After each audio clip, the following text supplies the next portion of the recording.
YouTube రామరాజ్యం channel ప్రేక్షకులకు నమస్కారం. చంద్రబాబు నాయుడు రాజకీయ స్థితిగతులు అనే అంశంపై విశ్లేషణ. ఈ విశ్లేషణ మీరు చూసే ముందుగా మీరు నా ఛానల్ను లైక్ చేయండి, షేర్ చేయండి, సబ్స్క్రైబ్ చేయండి. మీరు నా ఛానల్ను లైక్ చేసి, షేర్ చేసి, సబ్స్క్రైబ్ చేయడంతో పాటు ఇంకా నలుగురితో సబ్స్క్రైబ్ చేపిస్తే ఇదే వీడియో 10 నుంచి 20 మందికి చేరేందుకు మీరే అవకాశం కల్పించేట్లు ఉంటుంది. ఇక అసలు విషయానికి వద్దాం. నారా చంద్రబాబు నాయుడు ఆయన రాజకీయ ప్రస్థానం అంతా ఇంత కాదు. ఆయన సంచలనమైన రాజకీయం కొనసాగించాడు.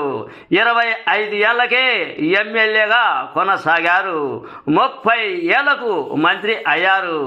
45 ఏళ్లకు ముఖ్యమంత్రి అయ్యారు. 74 ఏళ్లకు 4వసారి ముఖ్యమంత్రి. ఇది ఒక అలు పెరగని పోరాట యోధుడి రాజకీయ ప్రయాణం. తెలుగుదేశం పార్టీ